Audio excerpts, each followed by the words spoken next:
नमस्कार, कानून की बात में आपका स्वागत है। मैं हूं आशीष भार्गव और फ्री स्पीच, बोलने की आज़ादी के मुद्दे पर ये कानून की बात है। काफ़ी गंभीर मुद्दा है, काफ़ी बड़ा मुद्दा है, देश भर में इसकी चर्चा होती है। सुप्रीम कोर्ट लगातार मौलिक अधिकारों का रक्षक पहरेदार रहा है। मौलिक अधिकारों को लेकर बहुत बड़े बड़े आदेश जारी हुए हैं। 5 जजों के संविधान पीठ ने एक आदेश जारी किया है, एक फैसला सुनाया है।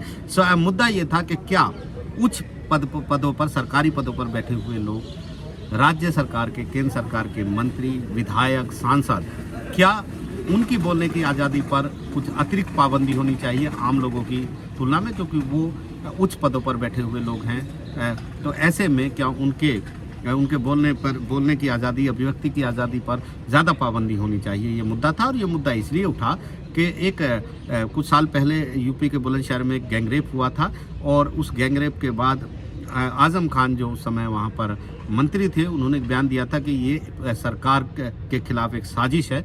और इसके बाद ये मुद्दा सुप्रीम कोर्ट पहुंचा था कि किस तरीके से सरकार के एक मंत्री ऐसा कह सकते हैं, जबकि इससे जांच प्रभावित होती है, क्योंकि एक आपराधिक मामला है। तो इस मामले में उस समय आज़म खान ने बिना शर्त माफ़ी मांगी थी, जिसे सुप्रीम कोर्ट ने मंजूर कर लिया था। लेकिन ये मुद्दा उठाया गया था 2017 में कि क्या इस बात की जाँच होनी चाहिए कि क्या ऐसे लोग जो पदों पर बैठे हुए हैं वो इस तरह की बयानबाजी जो करते हैं, आपराधिक मामले जो लंबित है, उनकी जांच को प्रभावित करते हैं, और क्या उन पर अतिरिक्त पाबंदी होनी चाहिए कि वो ऐसी बात ना करें। इसको लेकर 5 जजों के संविधान पीठ ने सुनवाई की थी और 15 नवंबर को अपना फैसला सुरक्षित रखा था। हालांकि उनका पहले भी मानना था कि संविधान में सब कुछ है, उसका पालन करना ज़रूरी है, तो ऐसे में अतिरिक्त पाबंदी की ज़रूरत नज़र नहीं आती। लेकिन अब एक फ़ैसला आया और इस फैसले में सुप्रीम कोर्ट ने बहुमत से ये माना है कि किसी अतिरिक्त जो पाबंदी है बोलने की या अभिव्यक्ति की आज़ादी पर, उसको लगाने की ज़रूरत नहीं है। पहले से ही संविधान में जो अनुच्छेद 19 है बोलने की और अभिव्यक्ति की आज़ादी, उसमें विस्तृत व्यापक प्रावधान दिए गए हैं।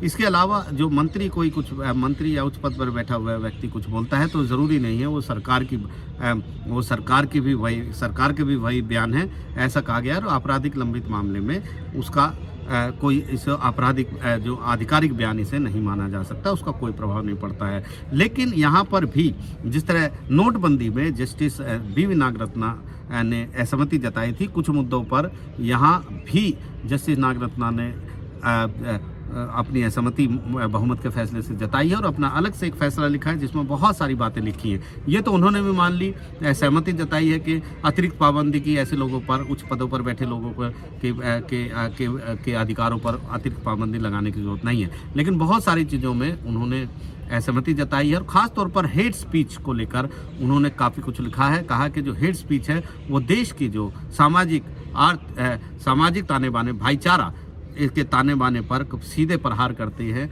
आघात पहुंचाते हैं। इसके अलावा जो नेता हैं उनकी जो स्पीच होती है उनको संयमित होना चाहिए, नियंत्रित होना चाहिए। और सेलिब्रिटी नेता, बड़े जो लोग हैं, वो अगर कोई भी बात कहते हैं तो समाज में उसका एक असर जाता है, लोग उसका अनुसरण करते हैं, उसे एक मिसाल के तौर पर समझते हैं। ऐसे में उनको संयमित होना चाहिए, हेट स्पीच से बचना चाहिए। और राजनीतिक पार्टियां एक आचार संहिता ला सकती हैं, इन्हें काबू करने के लिए, नियंत्रित करने के लिए उन्हें ऐसा कदम उठाना चाहिए ताकि पार्टी के सदस्य और नेता इस तरह की बात ना करें। उन्होंने ये भी कहा है कि हेट स्पीच से जो देश के भाईचारा है और जो संस्कृति जो है देश की, वो प्रभावित होती है। संविधान का जो मूल, जो लोकतंत्र का मूल है संविधान, उसको ठेस पहुंचती है।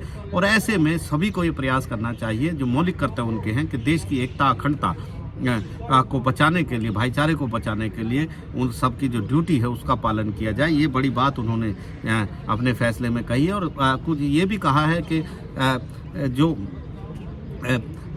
लोगों पे, जो गैर राज्य अभिनेता जो हैं, नॉन स्टेट एक्टर, वो अगर किसी के मौलिक अधिकारों का उल्लंघन करते हैं तो उसके लिए किसी तरह की कोई कार्रवाई नहीं हो सकती है।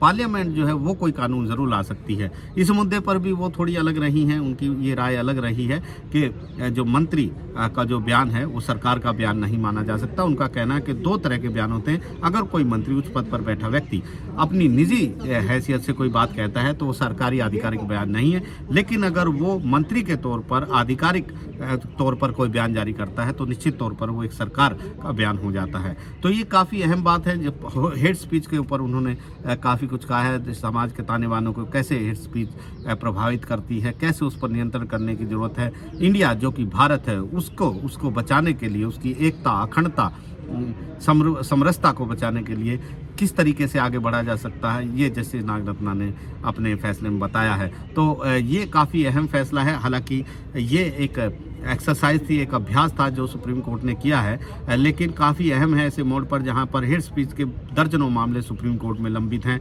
लगातार ऐसे मामले होते हैं। अदालतें कई बार चिंता भी जताती हैं, लेकिन ऐसी घटनाएं रुकने का नाम नहीं लेती। वहीं पर सुप्रीम कोर्ट ने इशारा किया है कि अगर कोई नेता काबू में नहीं आ रहा है तो फिर ये उसकी पार्टी जो है उसकी जिम्मेदारी और जवाबदेही बनती है कि वो आचार संहिता लागू करे और ऐसे लोगों को नियंत्रित करें, उन्हें संयमित करें, और ताकि हेट स्पीच जैसी घटनाएं ना हो और देश का जो भाईचारा है, एकता, अखंडता जो है उसे बनाए रखा जा सके। नई दिल्ली से आशीष भार्गव, NDTV इंडिया।